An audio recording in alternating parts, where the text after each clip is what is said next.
Millions of people across the U.S. are living with some form of mental distress. According to the Health and Human Services Office of Minority Health, Black people experience higher rates of emotional distress than white people. Socioeconomic disparities and negative images and stereotypes about Black people and what they face could explain why. Joining me now is Michael Taylor, author of Shattering Black Male Stereotypes, Eradicating the 10 Most Destructive Media-Generated Illusions About Black Men. Welcome so much, Michael. Glad to have you. You mentioned in your book that there are 10 destructive media-generated stereotypes about Black men. One of them is that all Black men are angry and violent. How does this stereotype contribute to police violence? Well, we hear so often that policemen say that they saw a Black person and they were threatened. So imagine that. So you walk up to someone, they don't do anything, but just by looking at them, you feel threatened. Why is that? It's because the media has perpetuated this idea, this stereotype, that all Black men are angry and violent. And it isn't until we start changing some of those images throughout the media that allows the world to see that as Black men, we are no different than any other race of men. And if we recognize that we have the same feelings, emotions, just like anyone else, then we can start changing how we're seen. It's important for us to know that the impact that society has on showcasing those negative images creates and perpetuates those negative stereotypes. You also mention in your book that it's important to make a distinction between mental health and emotional health. What exactly do you mean by that? Well, in our culture, Black, white, or whatever, we have this idea that as men aren't supposed to feel. And so what men do is we stay in our intellects and we rationalize and analyze everything.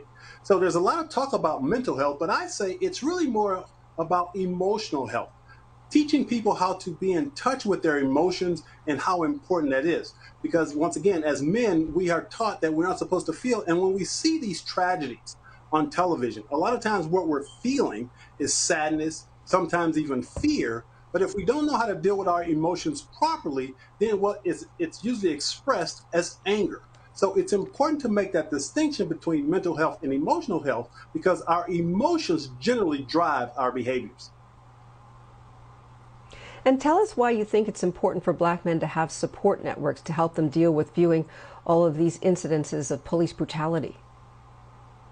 Well, one of the things that we have to learn how to do is to deal appropriately with how we feel. And so for all the Black men out there who are constantly inundated with these negative images, we a lot of times suppress, repress, and deny how we feel.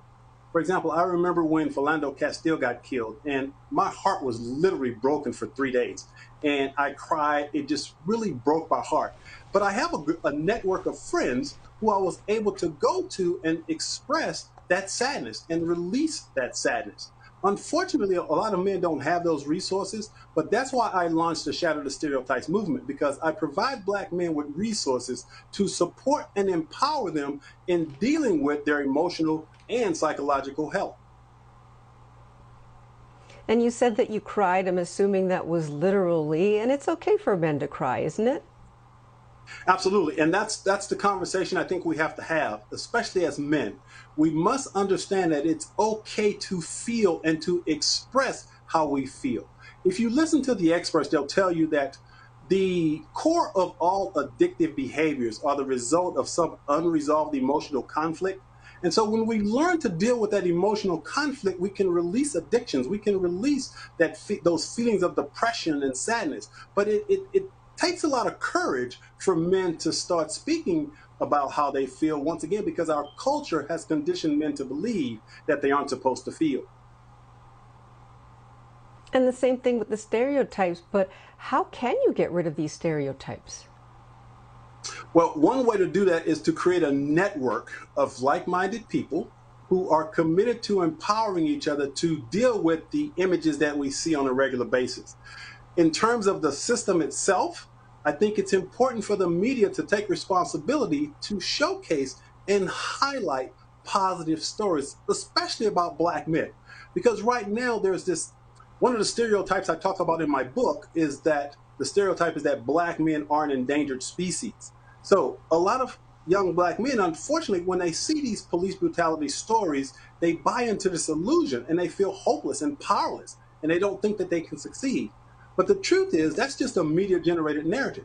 It is my belief that black men are positioned to experience unprecedented levels of success in America today. But unfortunately, we don't see that through the media. So I think it's important for the media to start showcasing positive, empowering stories, specifically around black men. Well, Michael, we are out of time, but thank you so much for sharing your book and what's in it with us. Very interesting topic. We'll have to have you back for more sometime. Take care.